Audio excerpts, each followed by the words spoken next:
It's not only about China. It's not only about promoting the image of China or Asia or developing countries, but we want to present the whole picture of the world. Thank you very much. Thank you. 2006 সালের August মাস 2 সপ্তাহের জন্য আমরা চীন সফরে গিয়েছিলাম। 2 সপ্তাহে আমরা Beijing, Shanghai, হাংজো এবং পরে ইউনানের লিজাং, তালি এবং কুনমিং এই 3টি অঞ্চল আমরা ঘুরে আসি এবং সেটার উপর আমি প্রামাণ্যচিত্র বানিয়েছিলাম। আমার এই চীন ভ্রমণ নিয়ে আমার 3টি গ্রন্থ। প্রথমবার এসে লিখি মিং রাজের দেশে, তার পরের বছর বের করি একই ঘটনার উপরে বই নাসিপাড়া লিজাং, এবং তারপরে আবার 2007 সালে আরেকবার গিয়েছিলাম শিসং বান্নাতে, সেটার উপর লিখি ময়ূরের গ্রাম। চীনে আমার প্রথম যাওয়া, সাথে আছেন কমো হারুন ভাই, আর আমার সাথে ক্যামেরায় আমাকে সহযোগিতা করছিলেন কায়েস চৌধুরী। আমাদের আতিথ্য দিচ্ছেন সিসিটিভি চায়না। যেহেতু আমরা সিসিটিভির আমন্ত্রণে চীনে এসেছি, তাদের সাথে সৌজন্য সাক্ষাৎ ছিল আমাদের প্রথম কোনো আয়োজন। সিসিটিভির যে ভবনটিতে আমরা গিয়ে উঠলাম সেটা একটা বিশাল দালান, 14 তলা ভবন, কিন্তু আমাদের বলা হলো সিসিটিভি তার এই দালান পাল্টাচ্ছে, 2 বছরের মধ্যে তারা নতুন ভবনে যাবে। 235 মিটার উঁচু এবং 49টি স্তর বিশিষ্ট ইংরেজি অক্ষর জেড আকৃতির 2টো টাওয়ার ওপরে ও নিচে যুক্ত হয়ে একটা নিরবচ্ছিন্ন লুপের মাধ্যমে ইংরেজি অক্ষর জেড আকৃতির কার্টুন সংস্করণে পরিণত হয়েছে তার অবয়ব, যার কোথাও কোনো 90 ডিগ্রি কোনো কোণ নেই। তার ভেতরে 5.5 লক্ষ বর্গমিটার পরিসর জুড়ে সিসিটিভির স্টুডিও, অফিস, প্রদর্শনী কেন্দ্র এবং হোটেল থাকবে। বেইজিং টেলিভিশন তার প্রথম পরীক্ষামূলক সম্প্রচার শুরু করে 1958 সালের 1 মে।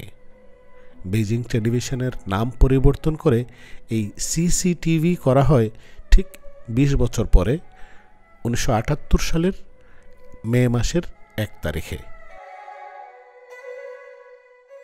ভেতরে ঢুকেই দেখি অভ্যর্থনা কক্ষে আগতদের জন্য রয়েছে বসার ব্যবস্থা আর বিনোদনের জন্য বিশাল এলসিডি মনিটরে সিসিটিভি প্রচারিত অনুষ্ঠানগুলো উপভোগের সুযোগ। সিসিটিভির সুবিশাল করিডোর পেরিয়ে আমরা ভেতরে ঢুকে পড়ি।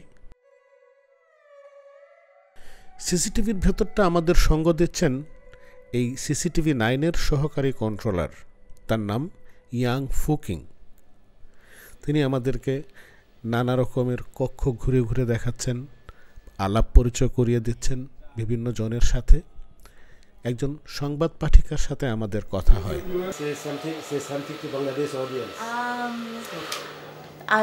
Hello, my name is Jia Chomrong. I work for Biz China, which is a business program, and hopefully someday you might have a chance to watch our show, and someday I hope I'll have a chance to visit your country. CCTV থেকে একসঙ্গে 16টি চ্যানেলে অনুষ্ঠান প্রচার করা হয়।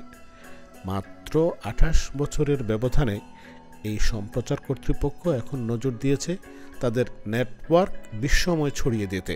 আলাপ জুড়ে দেই ইয়াং ফুকিং এর সাথে। Give me a little brief about your future planning regarding this television.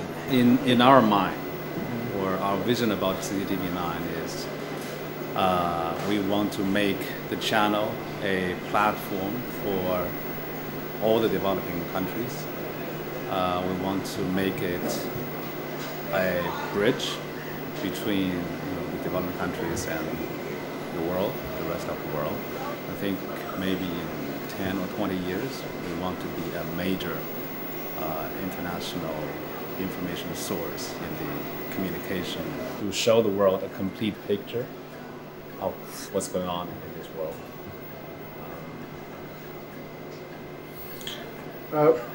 It's very important you have said that news media is totally controlled by Western worlds. And most of the time maybe most of the news are not properly placed. The news are fabricated or placed on the way they want to be placed.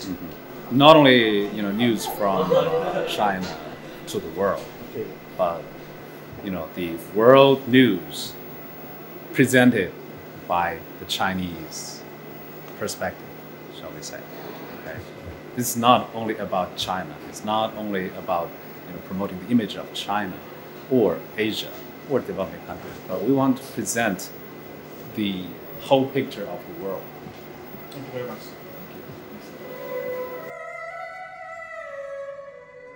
CCTV থেকে বেরিয়ে দুপুরটা ফাঁকা পেয়ে যাই। কাল থেকে আমাদের shooting শুরু হবে, কিন্তু এর মধ্যেও কি আমরা ক্যামেরা বন্ধ করে রেখেছি? কায়েস চৌধুরীর হাতে নতুন কেনা এইচডি ক্যাম, আমার এক কাঁধে ক্যানন XLS, অপর কাঁধে স্টিল ক্যামেরা নিয়ে অবিরাম টিপে যাচ্ছি 2 ক্যামেরার শাটার। মিংরাজের শহর বেইজিংয়ের সব কিছু আমার কাছে নতুন মনে হচ্ছে।